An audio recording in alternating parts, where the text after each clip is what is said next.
think I am alive right now. Just a second.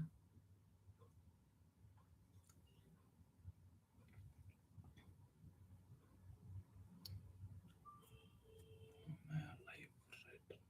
Second year.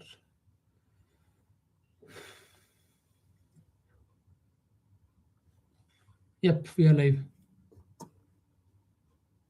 Yep, we are live.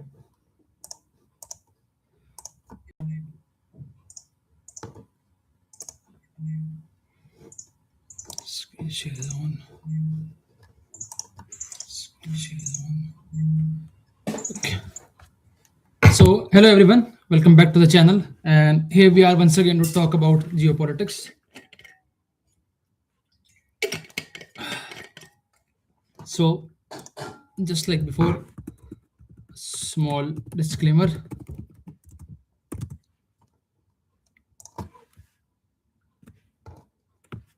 I'm not a geopolitical expert. I'm just someone who likes to talk about geopolitics, especially with his friends and in general with the people that I have around. So, in this particular video, I would like to discuss around the various international organizations that are often in news, such as the NATO, the SCO, ASEAN, AUKUS, Quad, Mercosur Group, the European Union, Arctic Council, African Union, G7, Five Eyes, G4, P5, the Coffee Club, the BRICS. International Solar Alliance has been in news thanks to Mr. Trump and the Pax Silica MSP. And if we get time, some things that have been in the news from the last week I had compiled up here, so we can also talk about that. So without any further delay, let's get started. Once again, the theme would be same. I would be discussing around the various topics. I would be giving a bit of context on why a set particular thing is on the news and what can be its, I would say, amplifications for the future turn. I might sometimes go a bit, I would say, diverted because things are interlinked when it comes to the idea of geopolitics. The era of today is shaped by the things which have happened in the past, and many a times we have to draw some parallels. So I might go sometimes south. So please bear. So let's get started. First of all, with the idea of NATO. Before I start, why the NATO and the countries and all, there's something context which I like to share with you. The idea of NATO, as the name stands, it's the North Atlantic Treaty Organization. And the purpose for this particular organization was post the World War II era and during the bringing up of the Cold War era, where to counter the idea of the communist ideology, certain countries started to come again together with each other so as to form, I would say, a front in case of, I would say, a war which would be not coming about, or I would say a threat of war would be there, wherein the provisions of the Article 5, which I would discuss in a short while, was added to ensure the security of the members which are in the group can be ensured. So, coming to the idea of the NATO, so this is the Atlantic Ocean here. This is the North Atlantic. As the word suggests, it was supposed to be the North Atlantic Treaty Organization. So, based upon that, the countries which should have technically been part of it should have been just the USA, the Canada, the Iceland, the Ireland, UK, France, Spain, and Portugal. That should have been the context when the idea of the NATO came about. Greenland, not directly, because, like I said, Greenland is not a country. It's an island state. It's an autonomous part of Denmark. So this is what the NATO was supposed to be.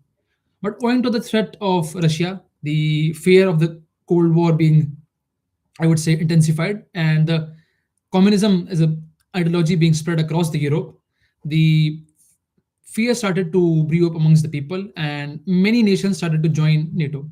Italy joined, Austria joined, Poland joined, and culminately the things started to move about. The main clause which the NATO has is the Article 5. So, big takeaway from the idea of NATO is the Article 5. Under the concept of Article 5, it basically reads, if any NATO member is attacked, it will mean it is a war against all the members. So if you are part of NATO, technically you have a security ensured for you, because if any country tries to threaten your sovereignty or tries to go up against war with you, indirectly they are going up against the entire NATO, and that's the reason why NATO as an establishment started to came about. Its concept started to progress, and people started to join the same. Fast forward to the idea of, I would say, 2001. It was the first time the idea of the Article 5 was ever called in the existence of NATO. When the 9/11 attack took place in USA, that was the very first time the 9/11 was invoked. And ironically, I would like to add the word ironically here, because the first country which actually was, I would say, in a steadfast way, pushing for the Article 5 to be used as soon as 9/11 happened was actually Denmark. And currently, the issue of Greenland, the issue of NATO being, I would say, diluted, and for the cracks being appearing in the NATO, I think it's a big irony that Denmark was the one who called for the Article 5 to be issued just as the 9/11 happened. So that's the case for the 9/11 and the concept of the Article 5. So coming on to the news, why it has been in news a lot, the term Article 5. When the Ukrainian issue started, I think I would have to go a bit back here once again. This has to be the era of 2014, when this particular small island, I think it's visible, yes, the Crimean Peninsula. The Crimean Peninsula was taken over by Russia in 2014, if I'm correct here.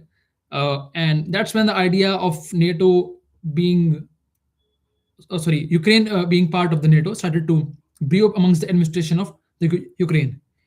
If a such a certain thing can happen once again, where Russia can just enter Crimea or take over that, they had a fear that Russia could now enter the mainland of the Ukraine also, and they could start to take over the majority portion of the Ukraine.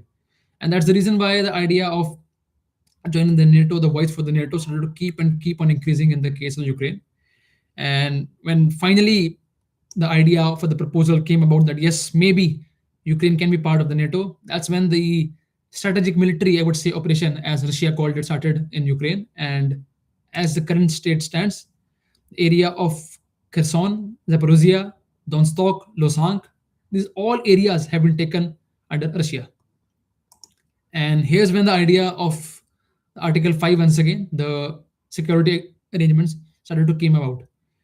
If NATO's membership would have been given to Ukraine and a war would have started against Ukraine and Russia, that would have meant that it's a war against the entire NATO. That would mean Russia would be locking horns against USA for the first time in the era of this nuclear war.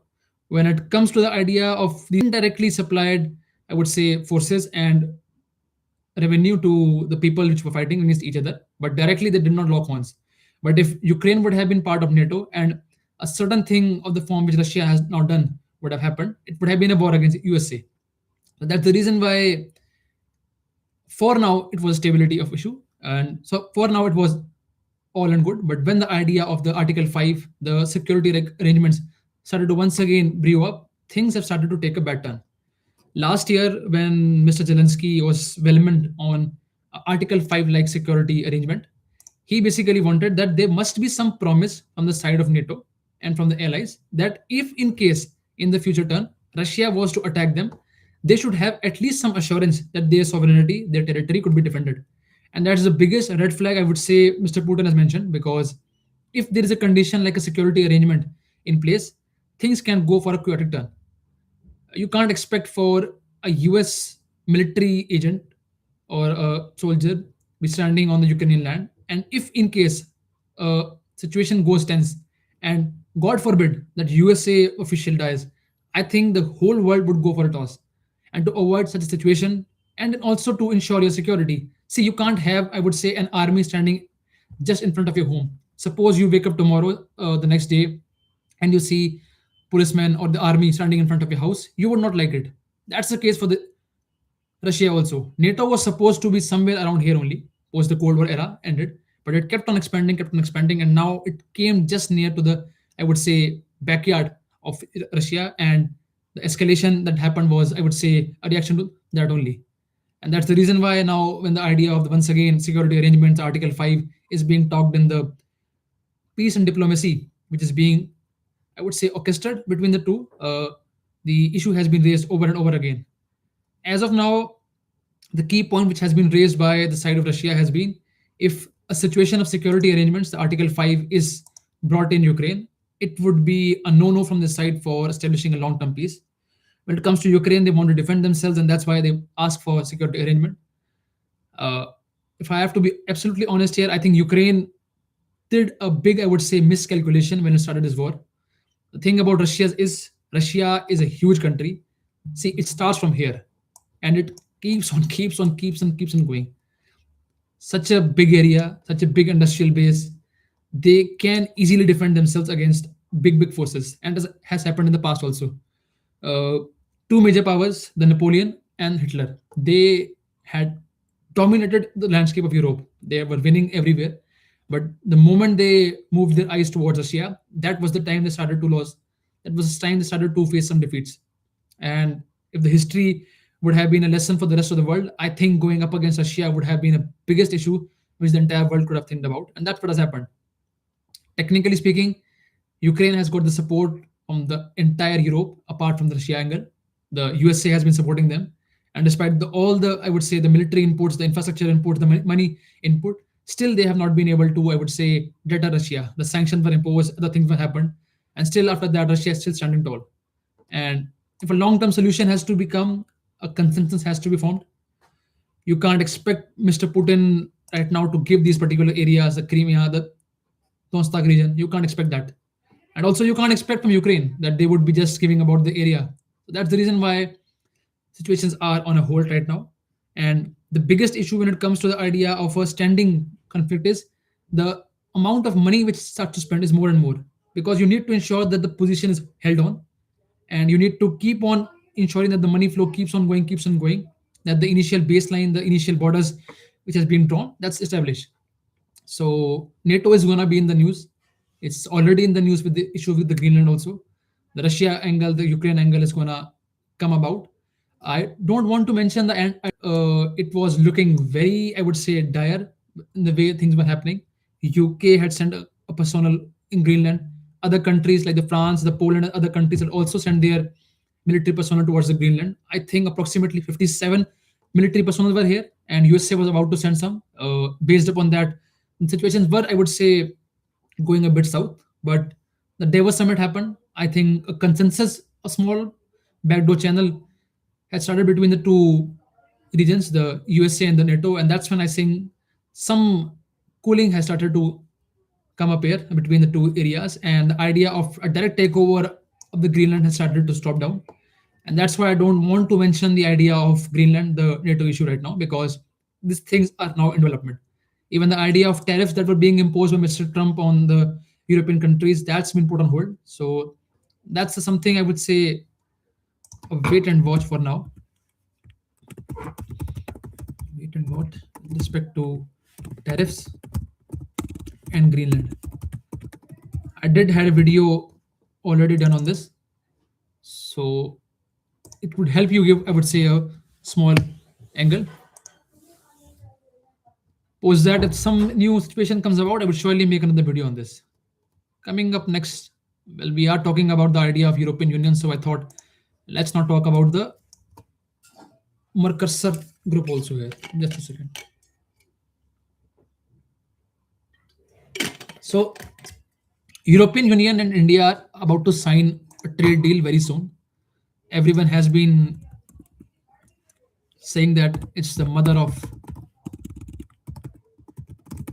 all deals, the India and EU FTA. And when this particular thing had been going about, the India and EU FTA, there was an article last week regarding the, I would say, the suggestion which had been pushed by the farmer and the organizations of the agriculture sector within the EU on what some things they expect from this FTA. And that's when the name of the Mercosur came about.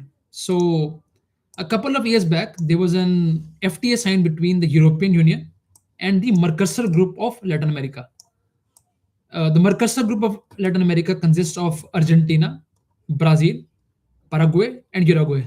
I've written here, so it would help you have a quick look afterwards also. So the Mercosur group, the Argentina, the Brazil, the Paraguay, Uruguay combined, I would say, a grouping with the European Union had an FTA signed last year.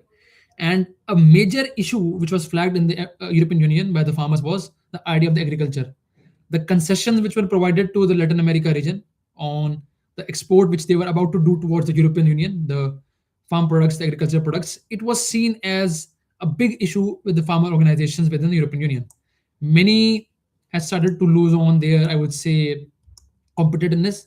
The cheap product being coming from Latin America, hugely impacted the market of European Union. And there was a protest actually in Paris.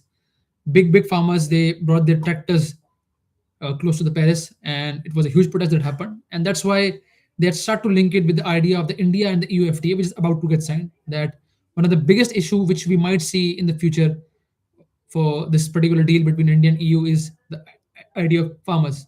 See, the thing is, like I mentioned this earlier also, India needs to ensure that their farmers are not facing any issue against the rest of the world. When it comes to the idea of the Indian farmers, it's a common policy across the political setup that you have to support them, because the thing is, if you don't have farmers, you don't have wheat, you don't have food on the table.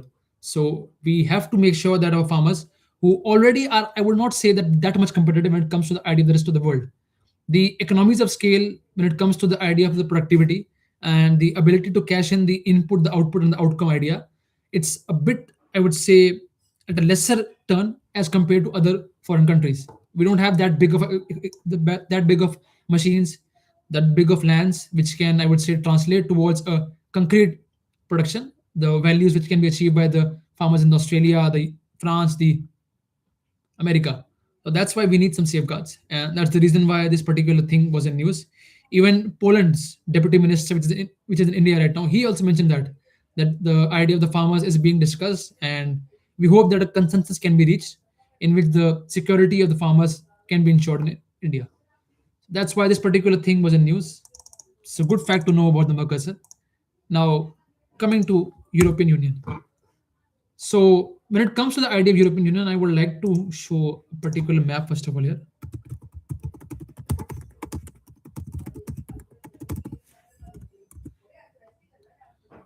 Just a second.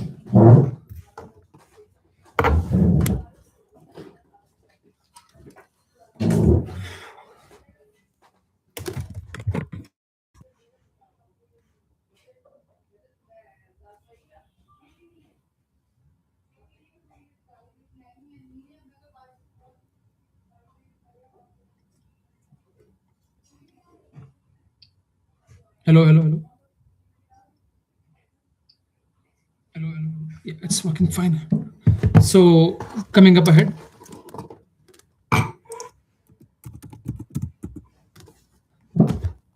So not all countries are part of the European Union actually. Is a cool, I would say, figure to showcase the same.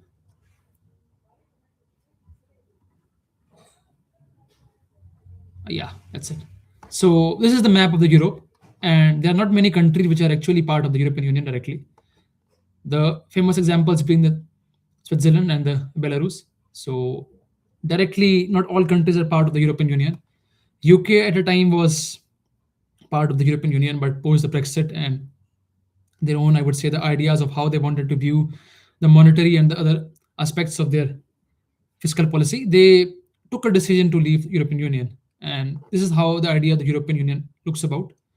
One of the biggest issues which could have impacted the India EU FTA was the idea of the CBAM. I have written the mention of here.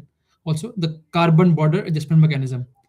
So, COPs, the Conference of Parties, which had been being organized by the UNFCCC, the United Nations of Framework of Climate Change, a key idea which was being discussed by the European countries and in general the developing countries, think carbon industries and the idea of the mitigation. So before I can go deep down on the idea of the CBM, I have to introduce you three terms here: the adaptation, the mitigation, and the loss and damage. And also, this was something which a friend of mine had asked me to cover up. So first of all, I would like to cover up that. So when it comes to the idea of the climate change, there are three things which come about. That's the adaptation, it's the mitigation, and it's the loss and damage. See, the world that we see right now in front of us can be divided into probably two segments: the global north and the global south. If I think I would have to second. Yep. So if we see the world map, this is how it would look like in a economical sense, I would say, or the way the developing and the developed parts stand about. The countries showed in the pink, these are the global north countries, and the countries in the south, these are the global south countries. So these global north countries, as it's very much evident by the figure is, are the ones who were the victors of the World War II, which were the ones that had capitalized on the industrial revolution a lot and have made sure that the economy is well and flowing. In their own era of industrial revolution, the Europeans, the North Americans, they have burned coal like anything, and they have cashed in that reserves of their minerals to augment their economy, to develop their economies, and to boost their overall GDPI. But developing nations, they got the opportunity for industrialization only after the World War II era ended. The colonialism started to end when the countries could take decisions for themselves only. And now, when we want to develop, now we when we want to move towards train of development, the global north countries says that boss, you can't pollute because the pollution is rising. And that's where the idea of the adaptation, the mitigation, and the loss and damage starts to come about. Before I can dive on that, is another thing that I would like to show you. It's the countries that have max carbon dioxide emissions.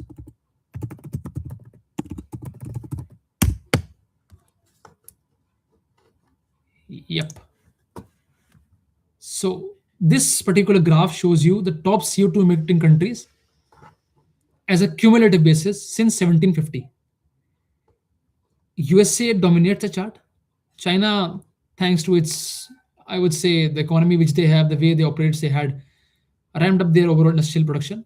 And then comes Russia, then Germany, the UK, Japan, and India. That's where India comes about here. That comes to the idea of the cumulative emissions since 1750. And one more thing I would like to show here, per capita. Uh, is there a map? Yep. So this is how the world's CO2 emissions look like when we take the case of the per capita. Once again, the countries that are leading are the Middle East, the Saudi Arabia, USA, Russia, China is here.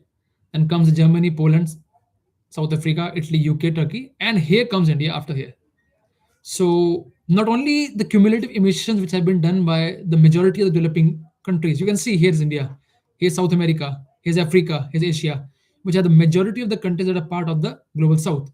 If you try to see this particular figure, you would see that the number of cumulative emissions and also the overall per capita emissions, the per person emissions that are being done by CO2, India and other developing countries, they lag a lot. And that's where now I would like to talk about the topic of the adaptation, mitigation, and loss and damage. So we need to, like I said, do the emissions. The coal emissions has to be done for now, and that's the reason why the Panchtantra goal, which India had given for the idea of climate change, we had our mission to go net zero in carbon not by the year 2030 or 2050. We had the year of 2070 as our target.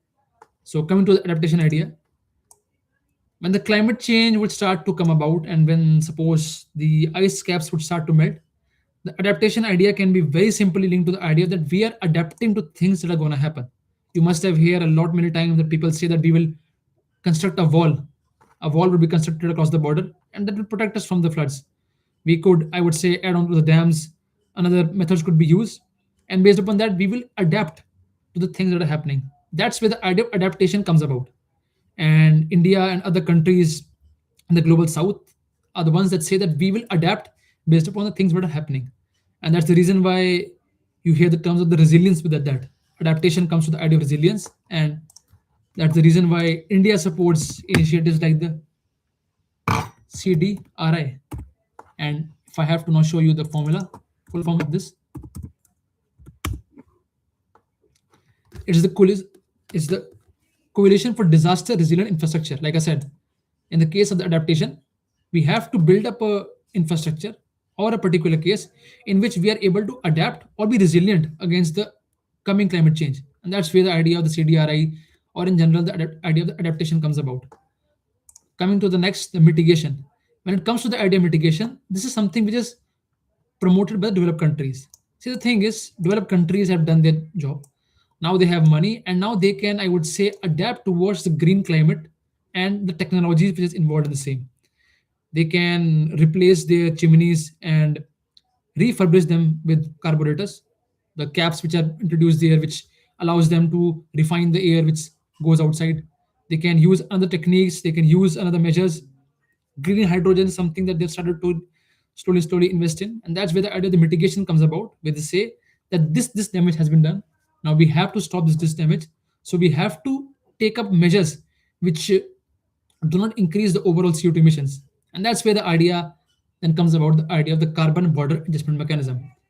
Within the Europe, major countries they have, I would say, started on a consensus where carbon dioxide emission, the CO2 emission, the coal emissions have been stopped down, and they have come up on a common consensus that whichever industries are flagging these particular norms where the number of CO2 emissions are a lot, they would tax them. And that's when the industrialists and the exporters and the importers within the European Union wanted to have a common tax against the other world also, so that the goods that are coming from outside they get also taxed, and overall competitiveness of their own products can be ensured. And hence the idea of the carbon border adjustment mechanism came about, where any goods that are coming from outside, if it's found that the method which is involved in the production has carbon emissions in them, they would be taxed accordingly. If you want to go a step ahead on this idea, is something which I would like to add for the CABM. Have I written this here? Yes, I've written it. The case of the CABM can actually be correlated to an idea of a non-tariff tax also. See, the thing is, when a good is coming inside, you need to show the idea of CO2 emissions. If you have to show that, you need to show compliance measures, inventory details, and overall the supply chain route that you have used. So if you need to furbish all of this data, this overall adds to the logistics cost and the overall handling cost which is involved in exporting the goods. So not only do you have a originally idea of a taxation, there's a non-tariff compliance also which ensues here, and it was seen as a major concern by many countries that it would lead to decrease in the competitiveness of the exports which are now coming into European Union, and it could impact many major industries. And India, which exports a lot of the steel products, they could face a lot of issue with this particular idea. And this CBAM, this was to be implemented by the from this year only, the 1st January, and it's has been implemented now. I have written here the 1st January idea, and now as the agreement is being signed between India and European Union, the CBAM is up in the news again, and let's see if a consensus can be arrived. I hope a bit of sense prevails in the European Union leaders, because see, the thing is, you can't expect to India to stop the production of the coal right now. We need that for our survival. We can't just for today itself stop the production of the coals. So we need some time, and that's the reason why we have dropped a concrete plan, the roadmap of how we are able to reduce our emissions. We have been following the idea of the, I'm not remembering the exact word, where we have to give the particular goals for the COP. We had reduced the overall carbon intensity of our production capacity. The idea of a certain number of gigawatts of energy being produced by renewable energy has been scaled up, and slowly and steadily we would be able to progress, but we need some time. So that's the idea of the adaptation, that's the idea of mitigation. And loss and damage, that's something I have to absolutely be honest, it's a ball by ball commentary. See, a promise was given that the damages that has been done due to climate change to many countries, especially the small island developing nations, that Jakarta has been sinking. There are many island chains in the Micropolynesia region, this Indo-Pacific area, and they are facing the brunt of the climate change slowly and steadily. So for such a cases where the loss and damage has been I would say, accelerating due to the climate change. An idea of a loss and damage fund was talked about in many COPs. A common consensus was initially ensured, but then the deliverables, the way it was expected that the benefits would come about, it didn't come about. And the promise which was given, it looked more like a charity than like an actual result. And that's the reason why the progress has been halted for a long. And currently, the idea of Mr. Trump comes about here. Mr. Trump does not believe in the idea of climate change. He does not believe in the idea of. So he does not believe the idea of climate change. He thinks it's a hoax. He thinks that this is something which we can deal as human beings in all cells, and we don't need to invest in that. And that's the reason why he has been pulling from majority of the UN agreements around the climate change. There was the COP summit this time in the Brazil, and if I am right here, I think only a couple of handful delegates went to the COP summit, which was held in the Brazil. So, which shows that major country, the USA, the biggest country when it comes to the idea of the per capita emissions, the overall cumulative emissions, is not on the table. So, when such a scenario is there, when the big countries are not part of the discussion, the table, you can't expect, I would say, a sincerity from the rest of the world also, if the major contributor has pulled off. So this is gonna be in the news, the climate change idea and other thing also. So let's see how it comes about. Just a second. So we have done NATO. We have done tariffs. We have done mother of all deals. We have done Makassar. EU angle has been taken care of. Climate change has been done. Arctic Council we have to do. Just a second. Is there something else here? Yeah, okay. No worries. Let's go up ahead next. Just a second.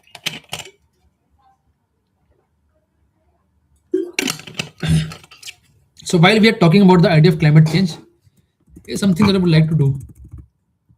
And I don't know how many people are gonna watch till this year. So if you're someone who has watched till this year, I think this would be something of a help for you. The SDGs, the world. Just a second.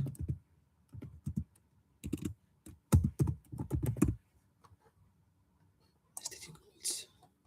Copy that there. Okay. So the ones that have a bit of an introduction of me, I did a last year a blog on Medium blog page where I discuss around the contours of trade agreement by the help of Naruto series. I tried to link the jargons of trade agreements with the way the villages in the anime series Naruto used to take about, and it was a very loved series, and that's what I want to do. Just shout out here also. How can we learn the SDGs of the world by the help of Naruto series? So, if you are a Naruto fan, and if case you are someone who is preparing for UPSC examination or any other examination where such facts are asked, it's gonna be a blessing for you. So you must remember the famous Akatsuki from Naruto. So their common introduction used to be Pain, Conan, Itachi, Kisame, Deidara, Sasori, Hidan, Kakuzu, Orochimaru, and Zetsu. So I'm gonna use firstly these 10 and then the idea of Akatsuki to explain you the 11 SDGs. So I link Pain with the idea of poverty, the no poverty idea, because he wanted to have a world where people are happy, where the world is prosperous, and that's where the idea of the SDG one also comes about, the no poverty idea. In the case of Conan, I still remember that scene where Lady Sonade offered her food. So I had linked that with zero hunger, and that's where the idea of SDG2 came about. Coming back to Itachi, if my boy would have been healthy, I think he would have taken over the entire Akatsuki. He would have done the thing that he wanted to do. So that's where I linked it, the idea of health, and that's where the SDG3 came about. In the case of Kasame, everyone knew he lacked a bit of a quality education, so that's where the idea of SDG4 came about. Coming over to Dedra, the way he ties his hair and the nail paints that he used, he was often joked within the circle of the Akatsuki. There are memes which were made for him, and that's where I linked that to the idea of gender equality, that we need to respect everyone, no matter how they present themselves, as said CC5. Coming to the idea of Sasori. So Sasori got beaten by Sakura. And I linked that to the idea of that when he was about to reach heaven or maybe hell, they asked him that you need to sanitize yourself first because you got defeated by Sakura. So that's what I linked here, sanitation, SDG6. I'm sorry for the Sakura fans, but I had to do that. Coming over to Hidan, the idea was the clean energy. The way he used to channelize his power, I have never seen such a thing happening about. So it's pure form of energy. I think if it can be translated in today's world, Mr. Trump would really love that energy because it's a source of power. It's a source of, I would say, infinite energy. So yeah, it's a very good thing. So SDG7 came the idea of clean energy. Kakuzu, he loved money. He only cared about that. So economy, SDG8. And comes Orochimaru. Orochimaru used to do research. He used to do R&D, and that's where I linked him with the idea of innovation and industry. As the SDG9. Zetsu. So he was a black person and he was a white person, and the obvious thing, reduce inequalities. Here's where the SDG 11, sorry, SDG 10 comes about. Then the idea of Akatsuki. They wanted, at the end of the day, a world with peace, a world with stability, and that's where I link the idea of sustainable cities. I know we have been speaking a lot and now we are hungry. So that's where the idea of the 12th came about, the choji, the consumption idea. We are tired and now we need to consume something. So I linked that with choji. That's SDG 12. Coming back to the discussion again, Akatsuki wanted to play the infinite Tsukunomi, and if something can be directly linked to that, that would be the idea of the climate change. So that was the SDG 13. Coming up next ahead, so we are talking about Akatsuki, so we have to talk about Obito. And if we are talking about Obito, we have to talk about Rin, that third Jinchuriki, which was life below water. SDG 14. So we have talked about Rin. Rin was in water. Obito was on land, so life on land. That's the SDG 15. Coming up next ahead, the idea of peace. So that's where the idea of Naruto as a term would come about. Idea of peace, SDG 16. And finally, the Shinobi Alliance, which was made to ensure that the world's stable and the peace is ensured. That's the SDG 70. Just 1 second.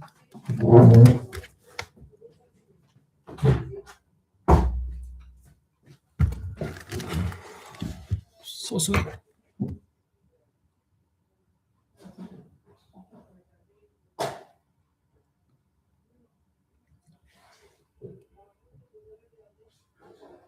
Hello.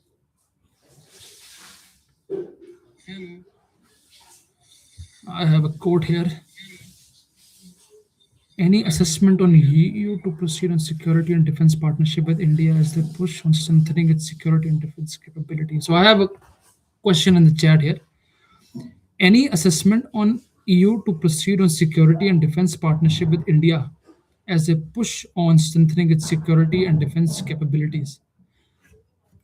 See, I haven't heard directly about a cumulative defense partnership being signed between India and European Union. So I don't think I can comment on here. But the current news had been the idea of the France deal. The Rafale deal has been up and brewing. Some 114, I would say, things were being 114 fighter planes were about to be shared amongst each other. Directly, security and defense partnership, I haven't heard if it was being talked about. One thing which I had heard, I would say it was more around the individual countries which were talking about this thing. So there was that article last week, where Germany talked that if India and Germany can act as a bridge together, a multilateral pole can be ensured across the world, where already we see the rise of USA and China happening about. If we can, as a combined force, combine the powers of the Germany, India, and the European Union, a multipolar world can be created, which can counter the growing power of USA and the China. So that's what I know about the idea of strengthening across security and defense capability. Mohit, I think I would have to go a bit deep for that. So I'm gonna add that here. Doubts. Question on the India EU defense security partnership. As far as I know, I don't think there's a cumulative thing which is happening right now, but for sure, individual peoples are progressing. There is that India France deal, of course. India Germany have been strengthening their policy. So let's see what comes about that. Okay, coming up next ahead. So this is the idea of the SDGs, the Katsuki from Naruto. I try to link that. I hope it helps you. And if someone can think about some other, I would say, concept which I can link towards the idea of Naruto, I would love to link that also. Coming up next is the idea of the Arctic Council. So Arctic Council is in the news thanks to Mr. Trump again. The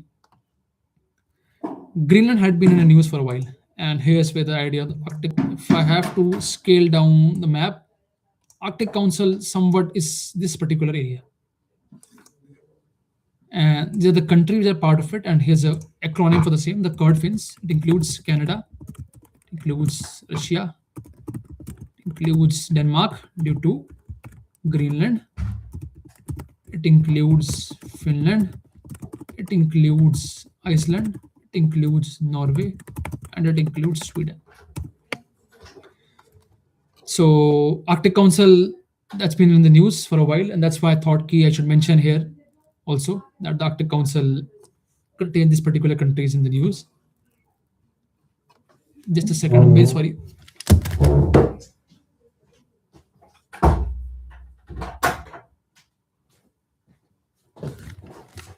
So sorry for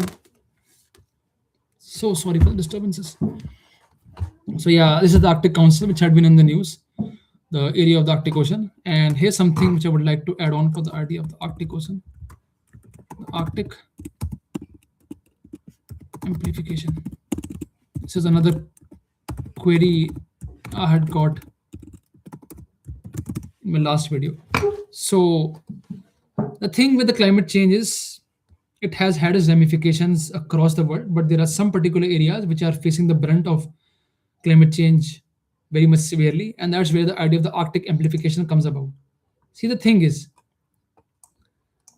the ice which we have in the Arctic, or in general, the ice that we have, has a concept called the albedo. If I have to go with the concept of the albedo, so albedo basically is the idea of how much sunlight a surface can reflect and how much it can absorb. The snow which we see here, it has a very high albedo. Basically, it can reflect whatever sunlights are coming from here. And when when the sunlight is being reflected away, the melting of the ice does not happen in that quick of a rate.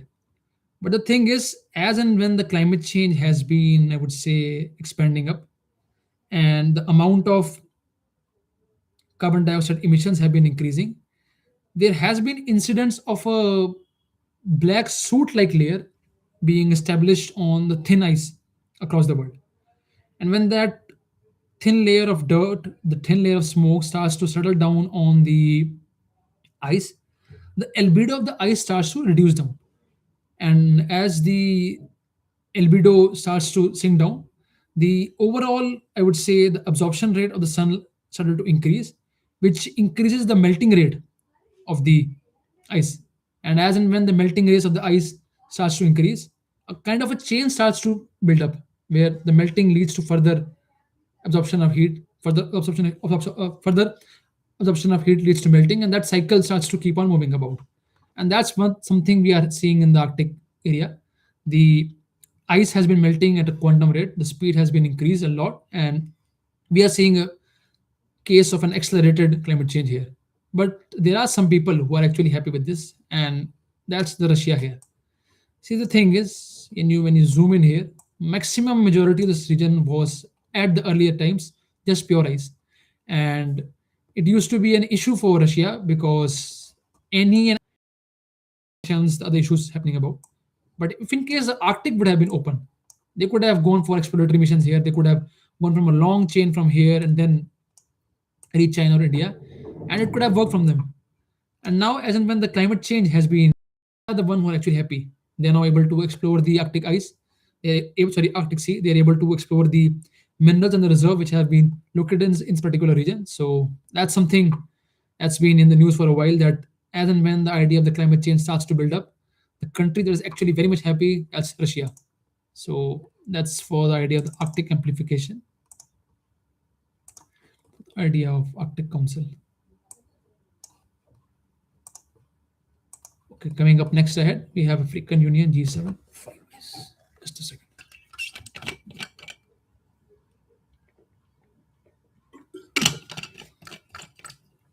So, coming to the idea of these countries, for this, I have to give a bit of an introduction to the idea of the UN itself. When the UN formulated the idea of the UNSC came about, wherein we often hear the term of the P5 countries, the permanent five nations, and the five top countries which we hear are the China, the Russia, USA, UK, and France. So these five are the majority countries which hold share in the UNSC. The veto power they hold and maximum decisions if are going against some or the other. The veto power helps them to sway things in their own decision, and that's the reason why, since a very very long time, there has now been a discussion of bringing about a consensus where the UNSC can be reformed and new countries can be allowed in them, and that's where the idea of the G4 comes here. G4 basically are four countries. It's Germany, it's India, Japan, and Brazil, which are seen as a probable candidate which can add on to the idea of the original P5. Germany, despite the fact that yes, it was at the losing side of the World War II era, Germany has been a key ally of European Union in the past few years. Idea of development, when it comes to the idea of economy, this country has been progressing ahead, and it served as a big, I would say, landscape for the idea of infrastructure, for the idea of innovation and industry. A 1.4 billion population with its space sector doing wonders, economy growing at a fast speed, the ability of our, I would say, bureaucracy in general, the way we are able to deal with the rest of the world, it's been amazing.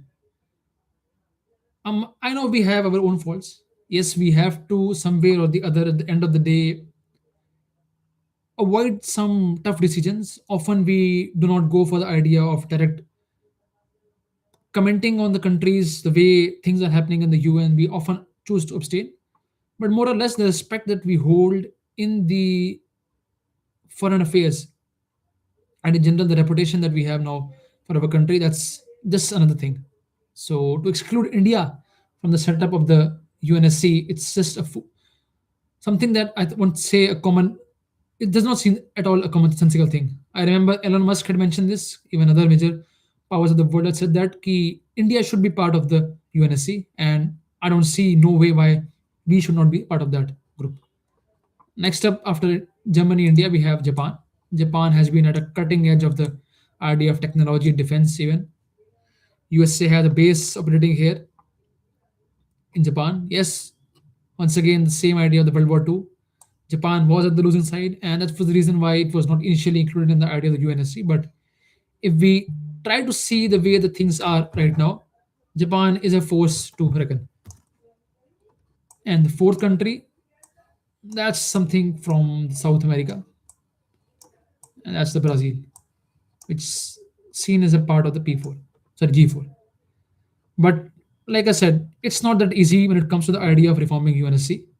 You can't expect the big powers to give away the power just like that only. And second and very most important thing, there are countries which would not like these G4 countries to come about and be part of the UNSC. Firstly, the case of India, our dear friend Pakistan, they won't like it. Many would say the idea of China, but if you actually try to dig in and see particular things, China, yes, we have our issues with China, but China would actually agree on taking in India. I had read a report once where it had mentioned actually that China, at some unofficial channels, has actually agreed that yes, India can be part of the UNSC. But when it comes to the idea of Pakistan, we are going to get a good counter. When it comes to the idea of Germany, Italy is the one which gets a counter here. You just try to link with the idea of the World War II. Germany and Italy were together. Japan and Korea had have a history together. In the case of the Brazil, it was the Argentina angle, and that's why a group called the Coffee Club is often heard in the news. That these are the ones who oppose the idea of the G4 countries to enter inside the UNSC. So for Japan, we have Italy. For India, we have Pakistan. For Japan, we have South Korea. And for Brazil, we have Argentina. So this is the idea of the G4, the P from the Coffee Club. Coming up next to the G7, the Five Eyes. So I think the best example here would be to quote Mr. S. Jaishankar here, who had once mentioned that you guys formulated a group named the G7, the G8, and you did not invite us. So we are now forming our own groups, the idea of the BRICS. The G7 countries includes USA, Canada, Germany, Italy,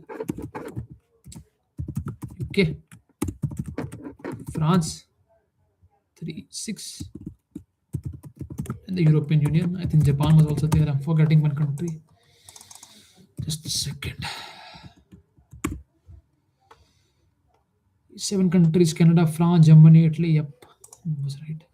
1, 2, 3, 4, 5, 6, 7. Yes, these are the 7 countries, and European Union is also part of the same.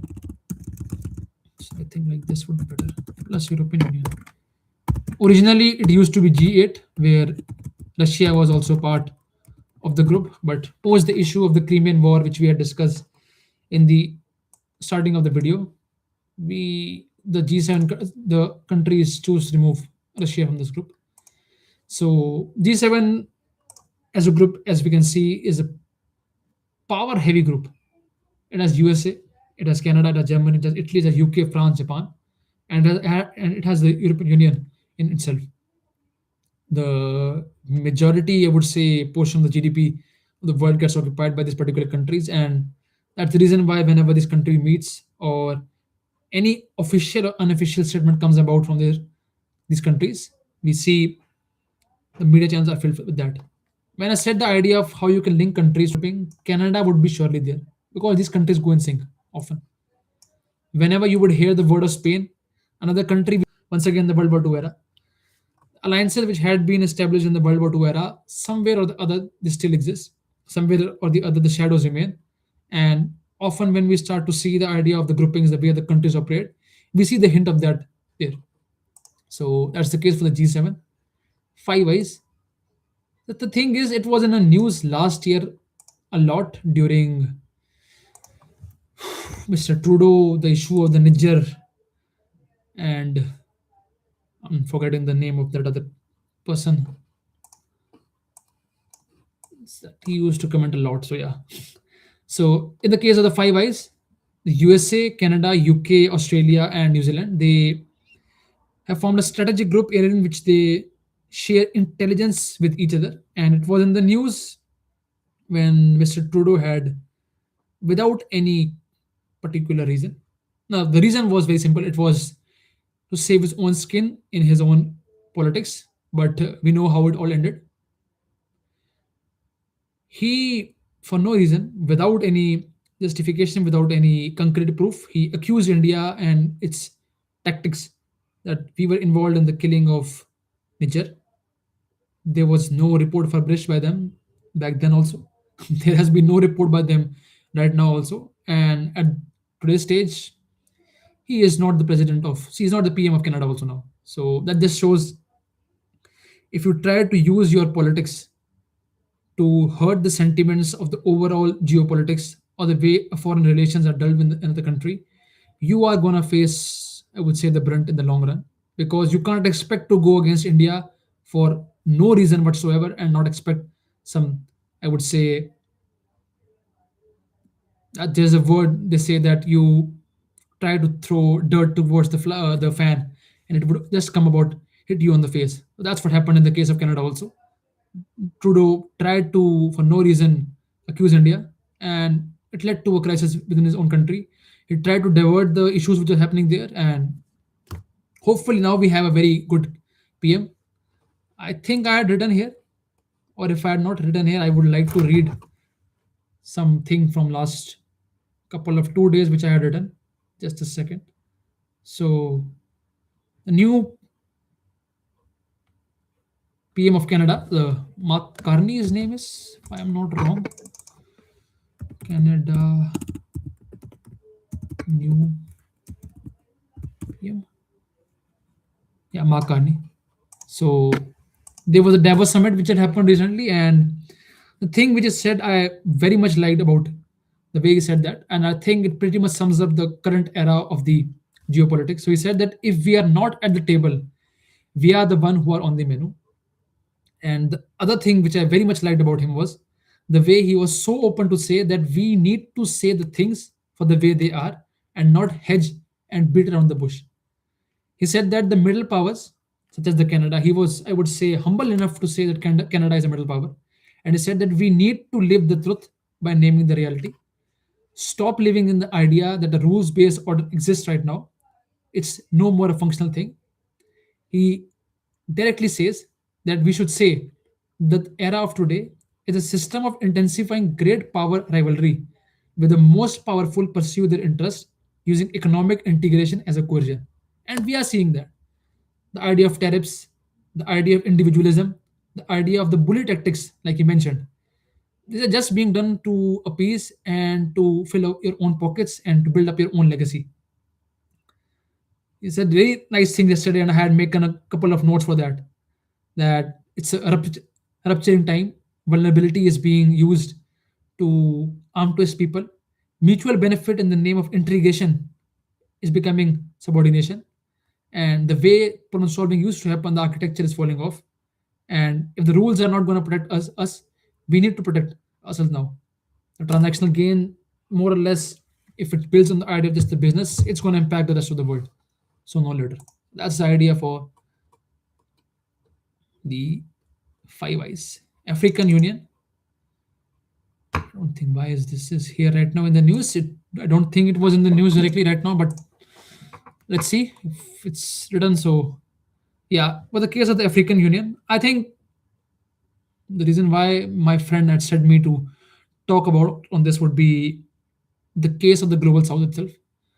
African Union seems to be the perfect, I would say, an image for the way the things have been evolving in the current era of 21st century. 21st century has been said to be the era of rising Asia, and sooner and later we are also going to see the rise of Africa. The way the country looks like, you take India and you expand its size, and I think you would get Africa, because the way so this continent is, the amount of, I would say, cultural diversity which we see here is just at another level. And unfortunately, this continent ravaged, it was perished by the colonial powers once again. There's a term called the scramble of Africa. I would like to show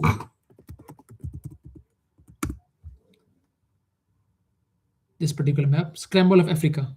That's what it was called. This is a particular image from that era of scramble of Africa, where actually the colonial heads sat down together and they divided Africa amongst each other as if it was a cake.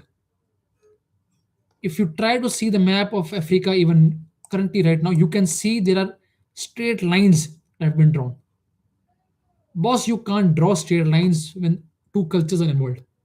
Here's a particular tribe living, here's a particular tribe living. They are together with each other. If you draw a line between them, like what's going to happen at the end of the day? It's going to lead to confrontation. It's going to lead to the idea of the minority community being living in a particular area, and a majority community living in another area. And we saw that the case of the Rwanda Uganda entire world saw. It was the biggest failure, I would say, of the UN General Assembly, wherein they could not avoid the idea of the genocide. Everyone knew that this thing is gonna happen. The Tutsi rebellion, the Houthis in the Rwanda region, they are gonna go up against each other.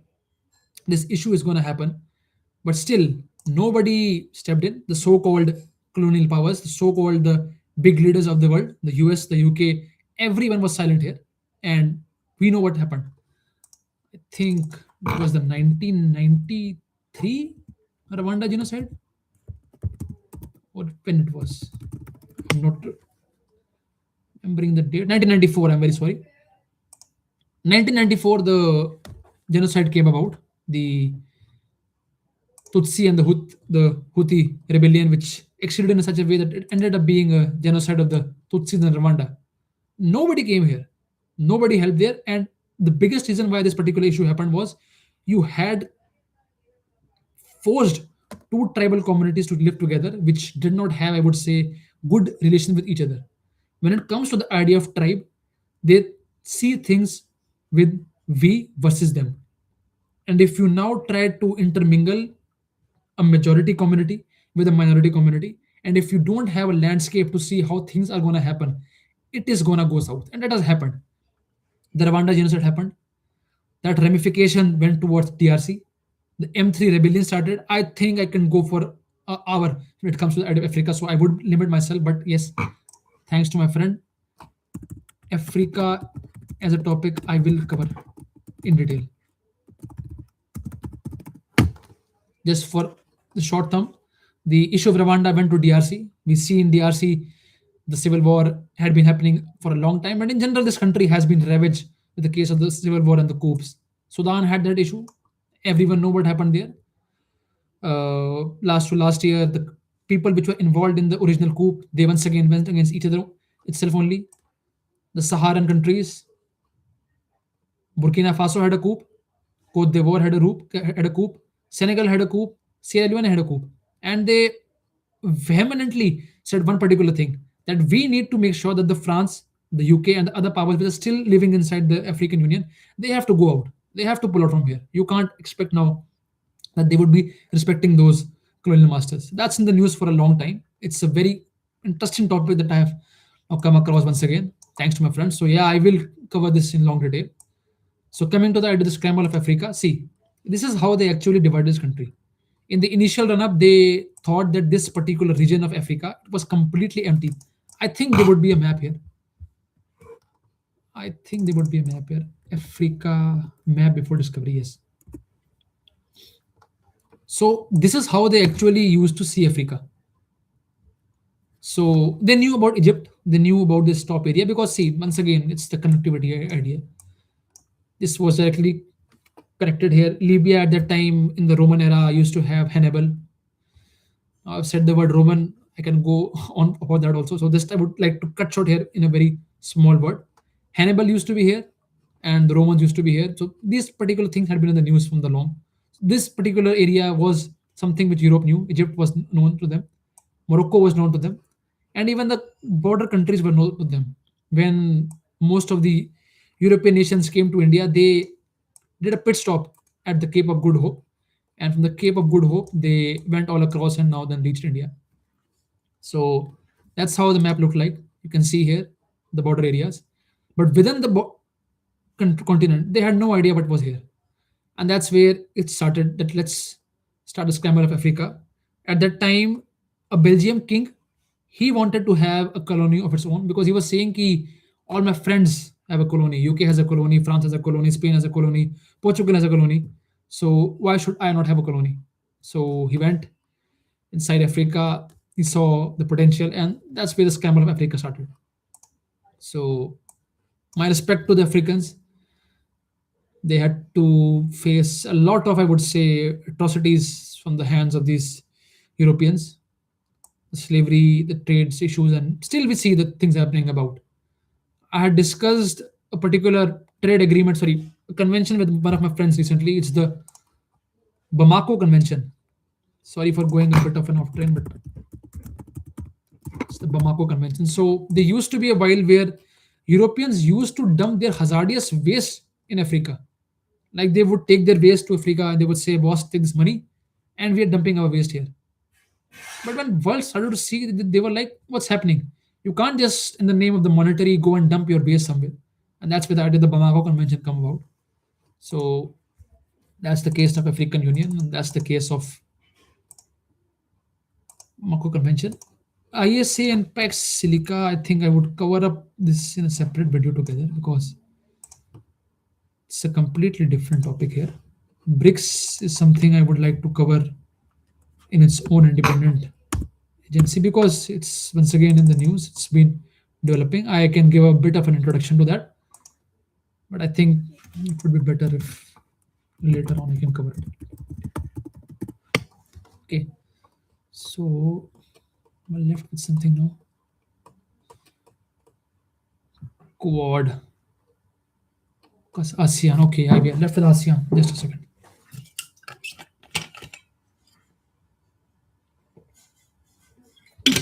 So, moving towards the ASEAN countries, that's been in news for a while, and once again, the trade agreement is in the news. But before I can talk about the trade agreements, I would like to give the context. So, these are the countries which are part of the ASEAN region: the Myanmar, Thailand, Cambodia, Vietnam, Laos, Malaysia, Philippines, and Brunei. It's shown case here also. So, the thing with ASEAN is there has been a lot of issues, I would say, amongst each other and also in individual countries. Firstly, the case of Myanmar. Myanmar had that coup where Aung San Suu Kyi was removed. The junta has taken over the entire region, and currently there are talks of elections being started in the region of Myanmar, but I don't think it's gonna be fruitful for the democratic agency or in general for the development of Myanmar as a whole, because we had seen countries commenting once again that the things that are happening, the way the election is being progressed, it's not the right way. That's the first issue with Myanmar, with the area of ASEAN. Second issue is the issue of Thailand and Cambodia. So I respect the sentiments for the way this issue had started. That amongst the border region there was some temples. The culture was being shared between the two countries, and that's why that particular issue started. But here is something which I feel personally might also be adding to the chaos.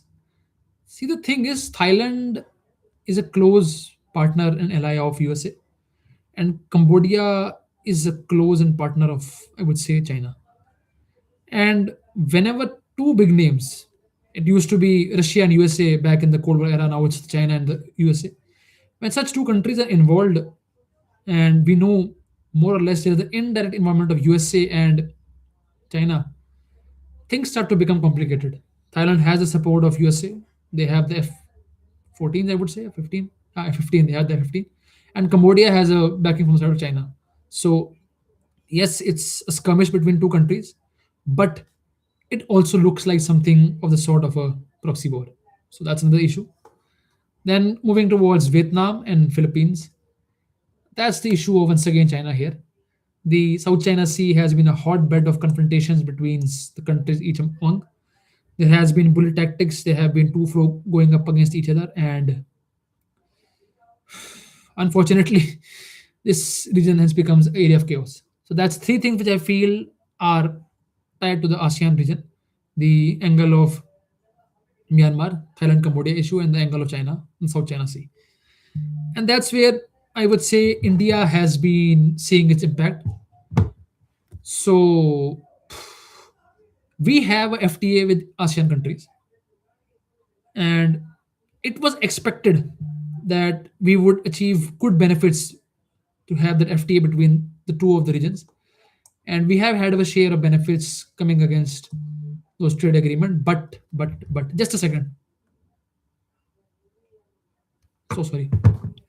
So in the case of the India ASEAN trade agreement, the overall trade deal has not been in benefit to India lately because of three reasons that I mentioned: the Myanmar region, the Thailand, Cambodia, and this particular area of the China now. There was a report I think last week in the Indian Express, where it was being discussed that the trade agreement which was established has not been able to the full of the potential, and slowly and lately we need to talk about, I would say, expanding it. We need to once again revisit the things which are happening, and especially if a common consensus can be arrived, we can fix the issue of Myanmar. We can have a backdoor channels being talked about so that overall peace has to be ensured. That's the reason why ASEAN was in the news, the link of India with them. That's the case of ASEAN. The same thing I'd mentioned here also. Rohingya issue. I would like to mention here something here. Sorry for once again going a bit of a tangent, but I think it's a good case study which we can use in the future for avoiding such a scale, such a mishappening to happen. So at the time when Facebook was at its peak and it was being used in Myanmar actually, there were reports coming where the majority population in Myanmar, they were started to ridicule the Rohingyas. So there were claims being done that initially the comments were not that extreme, uh, but yeah, like we say, see, there's a thin line when it comes to the idea of the religion angle. Like, I don't want to quote a particular thing here, so I'm trying to be diplomatic here. I think I can use the example of fat here. Yeah. So if you call a person fat, it can be perceived in two ways. Like, is he genuinely fat? He has obesity and other issues, or is he chubby? So chubby is a good thing, but fat is a bad thing. And this where the idea of a thin line comes about. When it comes to the idea of religion, I don't think there's a thin line anywhere. The sentiments can be hurt in whatsoever way amongst the people, because religion is something which people preach to their heart. It's something which gives them hope, and it's something which they aspire to look for. And that's what started in the case of the Myanmar region. The majority community started to speak against minority community. Facebook was a channel which was being used for that. And despite the reportings being done, despite many countries and many journalists, independent journalists, asking Facebook to take down those videos or to, I would say, halt the way the content and information was being shared, that thing still did not happen. And it culminated in that Rohingya issue, where Rohingyas had to leave their country. And that's something I could think the world can be cautious of. There is a reason why we have something called the community guidelines within the Facebook arena, the Reddit, or the Twitter also, that can ensure that overall peace is ensured, the comments are tailored down, and the things that are being shared, they can be a checkbook. So they can be a, I would say, check mechanism in short to see whether the content that has been added is up to the mark or it's something which is inciting towards the violence. That's something which I wanted to mention here. Coming over to the idea of AUKUS and Quad, I would like to mention something from here before I go. See, just like I said, the case of the Mark Carney, if you are not on the table, you are on the menu, and you have to say it openly. This is not the era of rules-based order. You can't just go in a country and pick their president and bring him back to a country. You can't just go and start posting AI doctored image where you're claiming that the country is yours. Trudeau is the governor, Canada is the 52nd state. That's not how things work. But we can say that's what's happening actually right now. And I think Mark Carney was right when he said that you have to call it out that things are going south. Like I mentioned that exact word, I'm just again forgetting about that. So the word was a system of intensifying great power rivalry where the most powerful pursue their interests using economic integration as cohesion. And that's where the idea of AUKUS and Quad I would one like to link. See, USA had invested a lot in Afghanistan, but when they started to see that the issues are rising up, they pulled back and Afghanistan folded. Taliban took over. Then the case of Israel and Gaza started. They started to support Israel, but we know how the things have been happening about right now. They have been engaged here. The Board of Peace board of peace. That's another story to talk about. That's why I don't like to add on things because then I won't stop talk. I've written here, yeah, it's written here, so okay, it's fine. Then also the issue of the Ukraine issue. The war is never ending. Russia is engaged here also. That's where I would say some of the countries in the Pacific started to see a pattern that what is the guarantee if in the coming future China was to attack Taiwan, and would USA now come to support them? Or if in case Australia has some issue or I would say problem with China, the USA would come for the help or not. To now save the skin to ensure that their own sovereignty is ensured, Australia started communication channels with China. And I think last year or maybe last to last year, majority of the trade agreements or the majority of the issues which the two countries had with each other, those two issues were solved. And now we see that Australian Prime Minister visited China. He posted those reels. He showed how good China looks. So it showed that if your allies and your partners start to back off from promises or the importance of the groupings which was supposed to happen, people are going to look out for other agencies which can ensure their survival. And that's the thing which actually matters. And that's the reason why I see fear and the word would be right, the falling apart of groups like the AUKUS and the Quad. So AUKUS was the group of the Australia, UK, and USA. Nuclear submarine deals was to be established here, and the Quad was the Japan, India, Australia, and USA. USA used to say that India is becoming an issue within the Quad because we are not pushing towards the angle of a military purpose here. But I think we are very much now in support for the Quad to go about. But USA has been the one who has been, I would say, backing off. I think last year or last to last year, there was to be a summit in Japan where Mr. Biden had to visit, and that did not happen. Quad was supposed to happen in India, and I don't see Mr. Trump coming in India any soon. The issue of trade agreement has yet not been solved, and I don't see the two major powers meeting with each other when such particular issues have been going about. So that's the case for the idea of the AUKUS and Quad, which has been in the news for a while. That's why I had mentioned here the word toothless tiger when it comes to the idea of Quad now, because it has lost its importance. SEO is something which I would cover separately because I need to read a bit on this, and there's an angle of India, Russia, China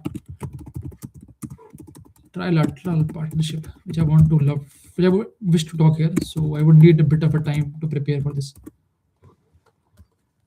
Coming up next, we have EU, we have done, SDG, we have done, Arctic Council has been taken care of.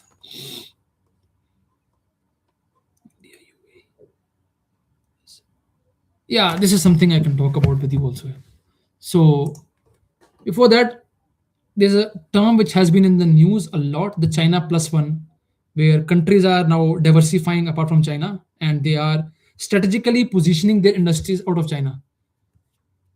When the China plus one topic was started, India was seen as a potential candidate, especially with Gujarat's development as the gift city and the Maharashtra's impetus to growth. It was seen that it would be a very good opportunity for India to have those countries, so to have the industries being set up there itself. Yes, we were able to capitalize on that. The plant of Apple was opened up in India, but majority, I would say, advantage has been taken by Vietnam and UAE. And the reason I feel is the idea of the cheap labor. Vietnam has a cheap labor in them. In the case of UAE, the way they have opened up their economy is just surreal. Like if you are an F1 fan, you might be able to correlate here that Abu Dhabi Grand Prix. Just a second for going divergent here again. So if you see the Abu Dhabi F1 circuit, this is how it looks like. Like just see, it's a desert country, and you have a lagoon here. You have built up such a cool stadium where the final match happens. Sebastian Vettel won here. The controversial 2021 Max Verstappen and Hamilton issue. P.S. I'm a Max Verstappen fan, so sorry to the Hamilton fan. Just a second. मेरी भी वो चल रही है उधर stream में. So sorry. So Abu Dhabi had transitioned when it comes to the idea of trade. They had capitalized on opening up their economy, and overall, we see the benefits were received by the country very much well. And the China plus one angle was also very much applicable here. India, however, I feel has not been able to capitalize on that particular issue. So let's see now what happens for this particular issue, and that's why I mentioned the example of UAE here. So last week, not I would say 3 to 4 days back, India UAE summits were organized when the president of UAE was in India. Was he the president or was he the king? Yeah, UAE meet अभी जो हुई थी.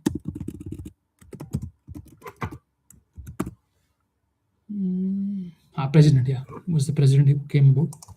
So the four things which I found interesting from that was the 10-year LNG supply agreement between the Hindustan Petroleum Corporation Limited and the ADNOC of UAE. SMRs have been in the news before that. UAE is the second largest LNG supplier of India now after Saudi Arabia. I think they have replaced, if I'm not wrong. Let me be sure. Top LNG suppliers to India. I think third was Saudi or maybe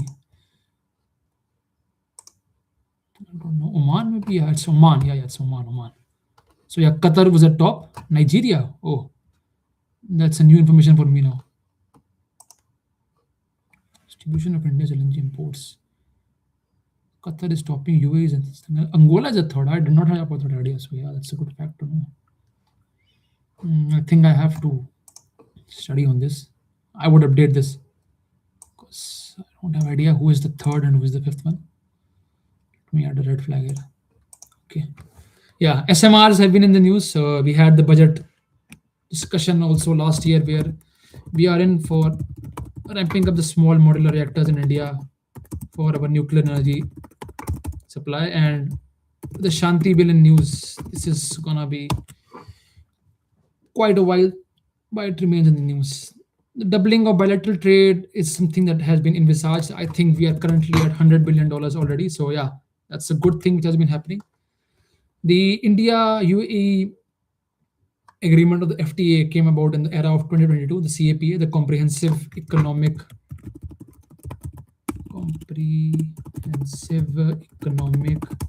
Partnership Agreement. If you can give me a couple of time, I think in the next video I can also cover all the jargons of FTA with the help of Naruto. It would take me just a while for that. I can do that.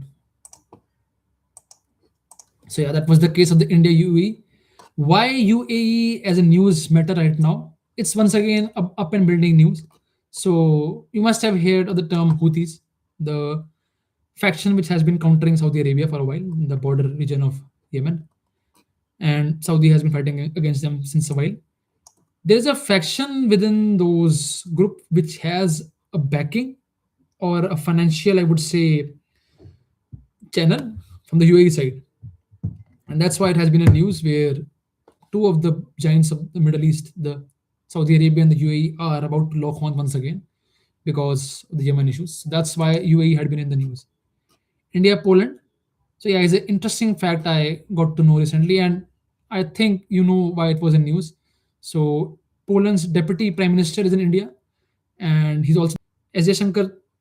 So basically, like people like to create those meme where his eyes start to glow and all. He was in that mode where he directly and properly schooled the hypocrisy, I would say, once again, of the Europeans. That boss, we have been, I would say, at the receiving end when it comes to the idea of an tariffs which have been placed on us. The additional 25% tariffs on India, I don't think it's justified in any kind of a way.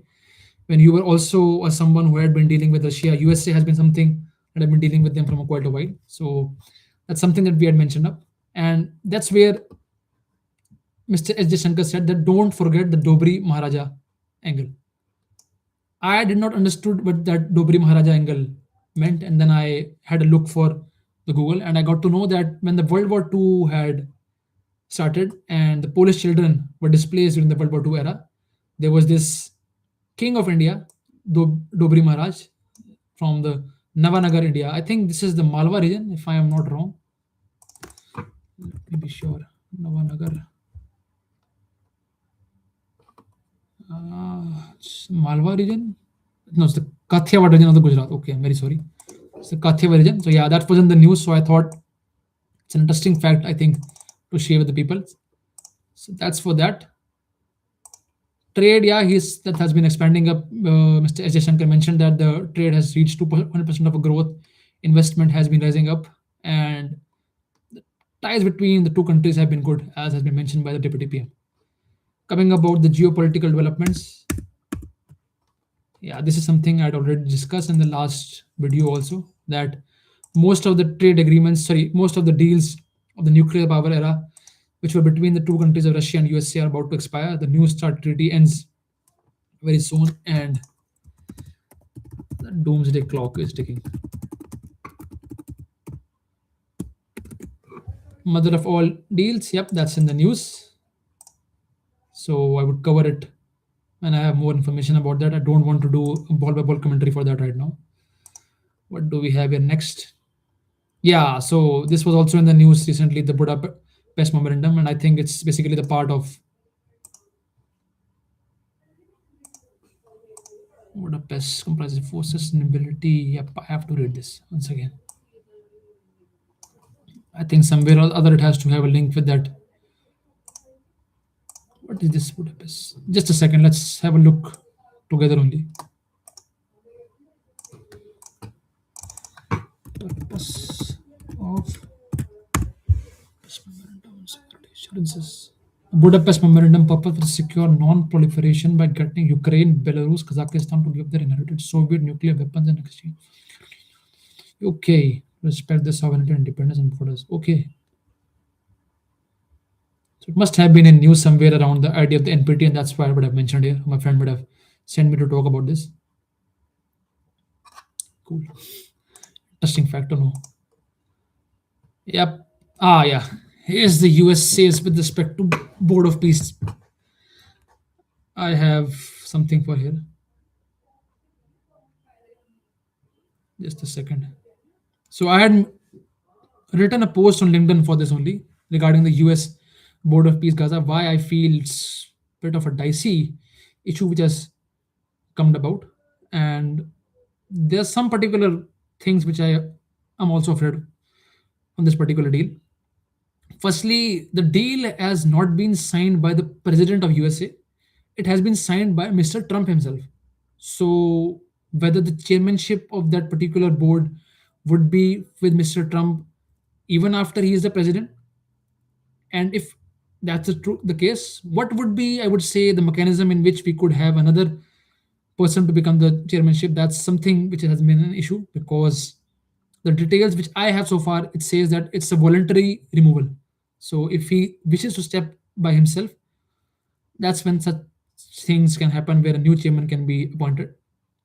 The biggest, I would say, issue which I felt was, so Sergio Gore came in India recently. He has become he's the India's ambassador on the side of the USA, and he mentioned this particular board. It's the most impressive and consequential board ever assembled, and to be established as a new international organization and transitional governing administration. The thing is, they have not just mentioned the idea of Gaza; they have went beyond Gaza. So, is this, I would say, a hint towards a new era? Are we just going to abandon the idea of UN, or is something still left for the UN? That's something that's a big question, because here is the next line. that the board is not there to only solidify peace in the Middle East, but embark on a bold new approach to resolving global conflict. This word, bold new approach, that's something that scares me. Coming up third, this board has the courage to depart from approaches and institutions that have often failed. Need for more nimble and effective international peace building body. Secure enduring peace threatened by conflict. But what do you mean by threatened by conflict has not been mentioned anywhere. So it's an open-ended discussion. Next up, this is something which I felt very shocked. There is no Palestinian on this board actually, and I was surprised to actually know that there was an article in Indian Express which quoted that even the Israelis are also not happy. So what is going to happen with this particular deal? I am a bit of a dicey for now, and that's the word which was written last year. Sorry, last I would say 2 days back in one of the articles in Indian Express. This is a turbocharged Trump turbulence, and what's going to happen from here on a bit, I don't know. Mr. Trump maybe knows what he has planned for the future. So let's see what comes about that. So that's, I think, it from my side. Yep. Conclude today's discussion. I would like to mention something which happened with me tomorrow. Sorry, yesterday.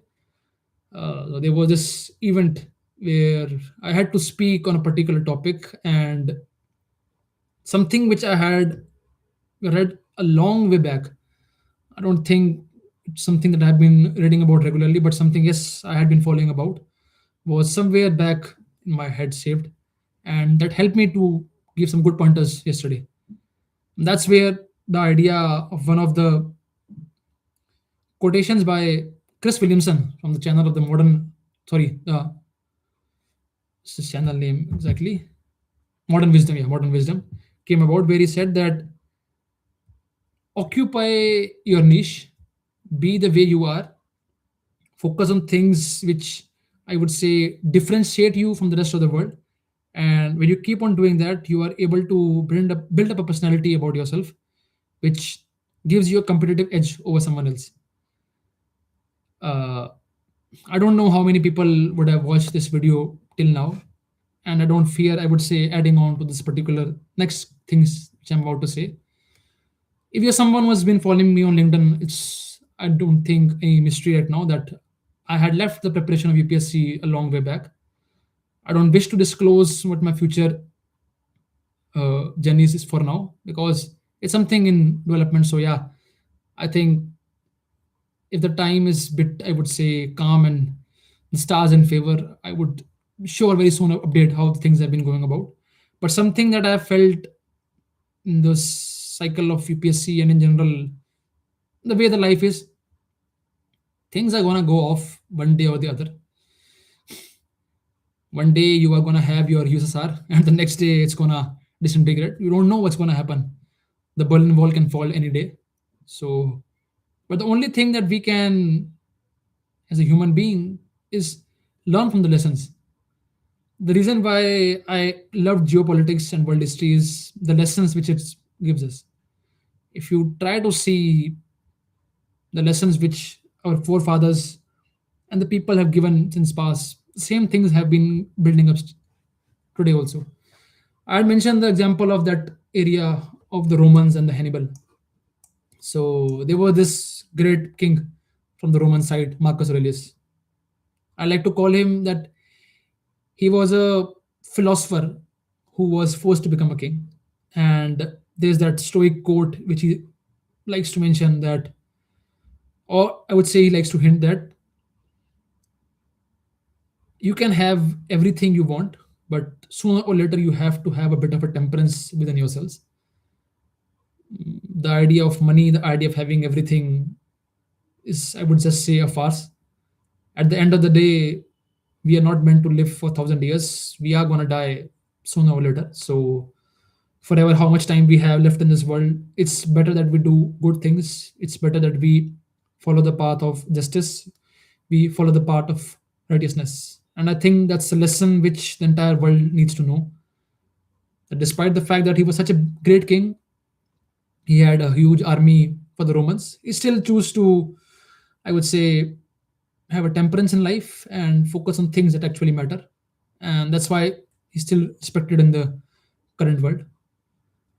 And for anyone who is, I would say, in a bad state right now, in a bad pickle right now, has been going through a rough phase, I would say just hold in tight. Things do make sense after a while. Life is a roller coaster. There's that famous blog of mine which I had written last year that life has to be lived forward, but it makes sense only in the reverse. And that's actually true, absolutely true in the case of mine. The Chris Williamson quote, once again, I would like to mention here, where he said that my biggest sense of security for me is that I will be okay no matter what. At the end of the day, 5 years from now, if you would see the things which have been happening right now, most of the things you won't remember because the way you would be, that would just overshadow how the things used to be in the past. So yeah, that's something I wanted to conclude the today's discussion at. I hope you enjoyed the video. Sorry for the bit of disturbance in between. I had guests at my home, so yeah, that was something. Baki, the topics that I mentioned, I think I can cover up sooner or later on that very easily. Mohit had asked this question. I think I would have to read on this more. So yeah, let's see. I would come up with a video very soon. Once again, thanks a lot for joining the stream. If you're someone who loves to talk with geopolitics, do share your thoughts in the comment section below. I have attached the document which I was talking from, so you can have the access to that also.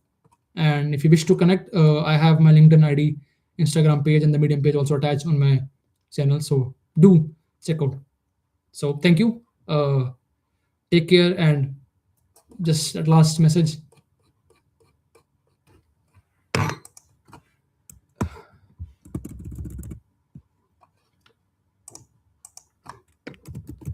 You will be okay. No matter what. Thank you.